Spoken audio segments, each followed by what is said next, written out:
Pol Pot, nascido Salot Sar, foi um ditador e revolucionário cambojano. Ele liderou o Khmer Vermelho, um grupo comunista radical que tomou o poder no Camboja em 1975. Seu objetivo era criar uma sociedade agrária perfeita, o que resultou em uma das maiores tragédias do século XX. A utopia que virou pesadelo e evacuação forçada. Ao tomar a capital, os soldados de Pol Pot esvaziaram cidades inteiras. Eles mandaram toda a população urbana para trabalhar no campo. Fim da modernidade. O regime baniu o dinheiro, a religião, a propriedade privada e a educação formal.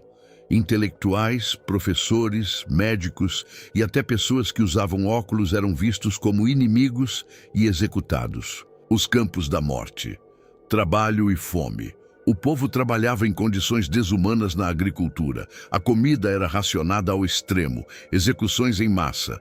Milhares de pessoas foram torturadas e mortas em prisões secretas. Os corpos eram jogados em valas comuns.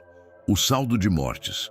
Estima-se que quase 2 milhões de pessoas, cerca de 1/4 da população cambojana, morreram de fome, doenças ou assassinatos entre 1975 e 1979. A queda e o fim. Invasão vietnamita. Em 1978, o Vietnã invadiu o Camboja para derrubar o governo de Pol Pot. O regime entrou em colapso em 1979. Fuga. Pol Pot fugiu para a selva e continuou liderando guerrilhas por anos. Morte.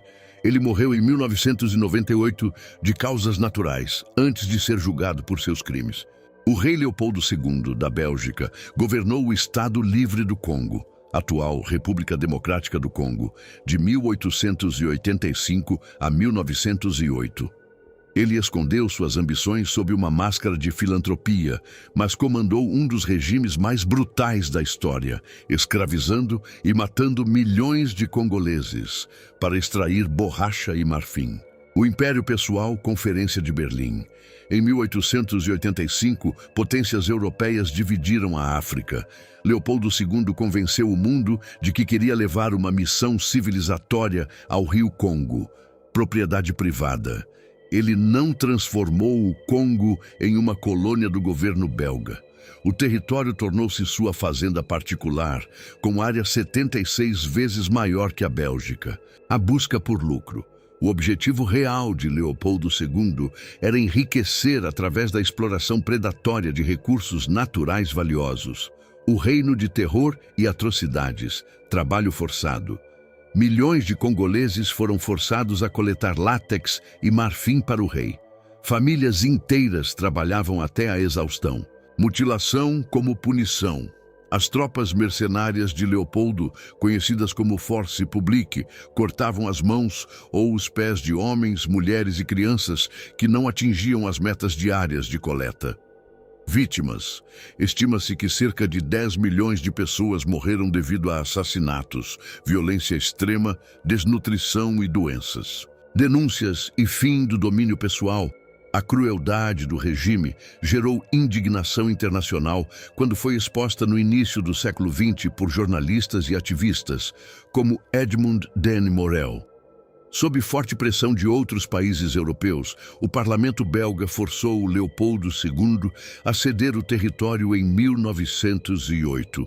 O território foi renomeado para Congo Belga e permaneceu como colônia oficial do Estado até sua independência em 1960.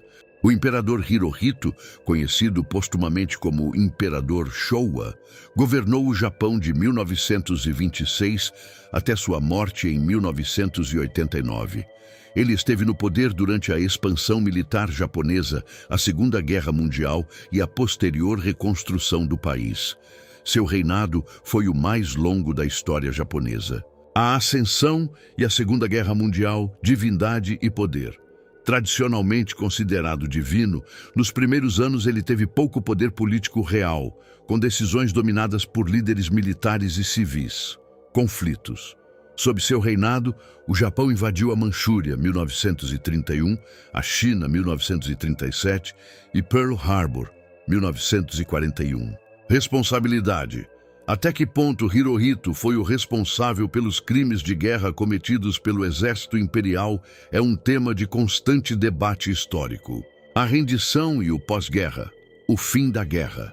Após os bombardeios atômicos em Hiroshima e Nagasaki e a entrada da União Soviética na guerra, Hirohito fez sua primeira transmissão de rádio em 15 de agosto de 1945 para anunciar a rendição japonesa.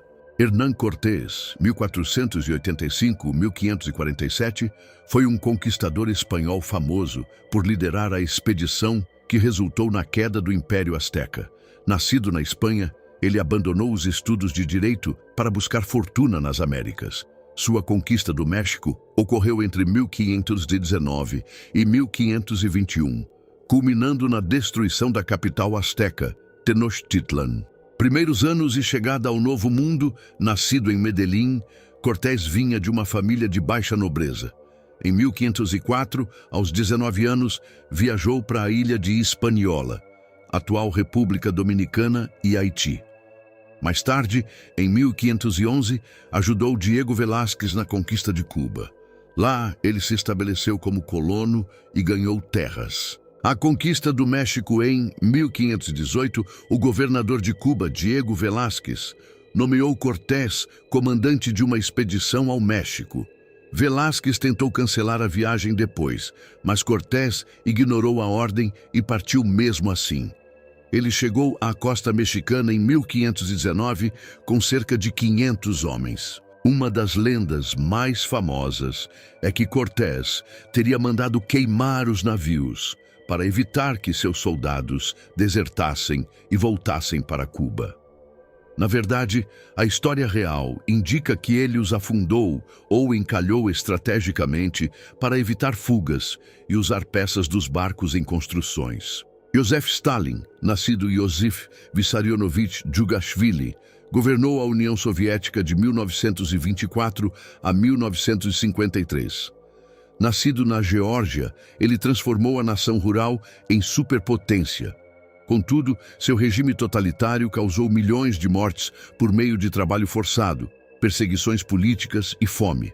Stalin era filho de uma família pobre.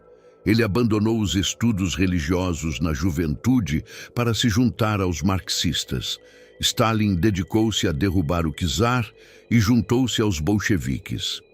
Ele ajudou Vladimir Lenin na Revolução Russa de 1917. Após a morte de Lenin, Stalin derrotou seus rivais, como Leon Trotsky, e assumiu o poder.